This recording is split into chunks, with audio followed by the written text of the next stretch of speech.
하쌤입니다. 25년도부터 바뀌는 국공무원 시험 문제 풀이 계속하겠습니다. 9번 할 차례죠. 결론, 적절한 것을 찾으라 그러죠. 자, 그걸 볼 때는 머리, 꼬리 위주로 봅니다. 그리고 단어, 문장 구성 방식 이와 같은 것을 대조해서 보면 됩니다. 자, 지문 문단 한 개입니다. 그러면 이 방향으로 보면서 자, 사부 구성 틀에 맞춰져 있는 것이 있는지 없는지 확인하는 거죠. 맞다, 그렇다, 그러나 또는 하지만, 내 의견, 왜냐하면 때문이다, 그러므로 따라서 이 표현이 있는지 없는지 보는 겁니다. 자, 공을 주고받는다, 하지만 합성어죠. 때문이다. 사부 구성 틀에 맞춰져 있습니다. 이것이 두 가지이죠. 자, 그러면 이 내용 위주로 보면 되는 거죠. 자, 주고받는다 하지만 내 의견은 어느 순간부터 실험 참가자는 공을 받지 못한다. 왜냐하면 실험 참가자를 제외한 나머지 둘 계속 공을 주고받기 때문에 실험 참가자는 나머지 두 사람이 아무런 설명 없이 자신을 따돌린다고 느끼게 된다.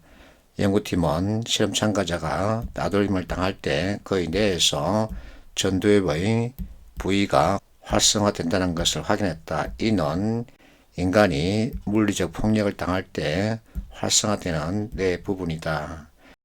그래서 연구팀은 이와 같은 결론을 내릴 수 있었다. 이렇게 전체 구성되어 있습니다. 적절한 것은 무엇일까?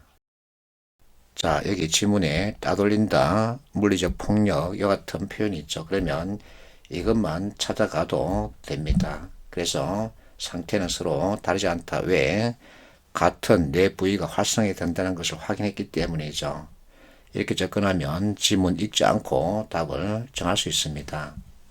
나는 학생들에게 글 지문을 읽지 말고 사부 구성 틀을 찾아서 체크해라. 그러면 그걸 다 읽지 않고 답을 찾을 수 있다. 이렇게 말하죠. 사부 구성은 맞다, 그렇다 하고 이슈 또는 문제를 제기하는 겁니다. 그러면서 내 의견은 그러나 또는 하지만 가지고 펼치는 거죠. 자, 내 의견을 펼치기 위해서는 분명하게 그 이유 또는 사례를 가지고 뒷받침해 줘야 합니다. 이것을 두 가지라 그러죠. 마지막에 그러므로 따라서 하고 자신의 의견을 한 번 더 정리 강조하는 거죠. 여러분들 초등학교과서에 이렇게 나와 있습니다. 논설문은 주장과 이를 뒷받침하는 근거로 이루어져 있다. 근거 이렇게 되어 있죠. 논설문은 서론, 본론, 결론으로 짜여져 있는데 서론에서는 글을 쓴 문제 상황과 글쓴이 주장을 밝힌다. 맞다, 그렇다. 그러면서 문제 이슈를 제기하는 거죠. 그러나 내 의견이란 표현 가지고 내 자신의 주장을 펼치는 겁니다. 본론에서는 주장에 대한 적절한 근거를 제시한다. 여기서도 했죠. 그래서 이 둘의 관계가 두 가지이죠. 결론에서는 글 내용을 요약하기도 하고 글쓴이 주장을 다시 한번 강조할 수 있다. 그러므로 따라서 전체 정리하고 마지막에 강조한다는 거죠.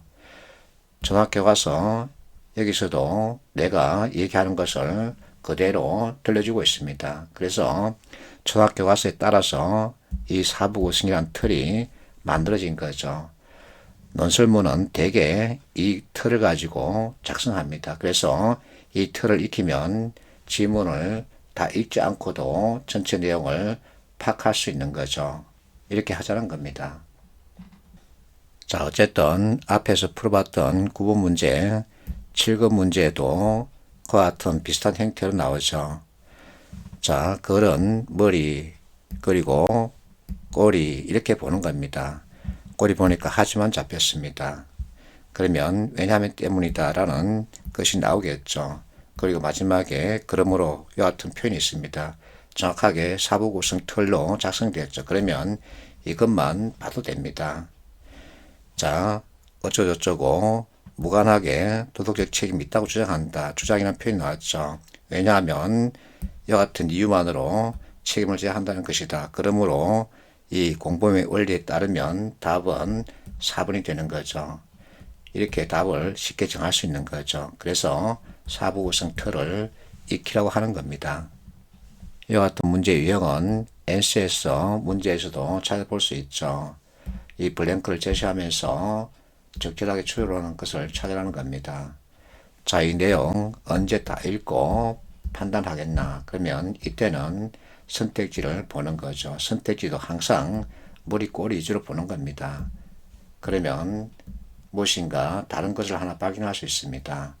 이 세 개는 부정적 인식이고 이것은 긍정적 인식이죠. 그러면 생각하지 말고 답을 이렇게 정할 수 있습니다. 이것이 객관식 문제 풀이법이죠. 이항 대립 구조라고도 합니다. 다음 문제 보겠습니다. 자, 지문 3개 문단으로 구성되어 있죠. 그리고 이와 같은 읽기 어려운 용어가 처음에 등장합니다. 자, 어쨌든 우리는 그를 머리, 꼬리 순서로 보고 자, 대조하는 방식으로 접근하면 됩니다. 그리고 사부구성에 해당되는 표현들이 있는지 없는지 체크하고 답을 찾으려고 하면 되죠.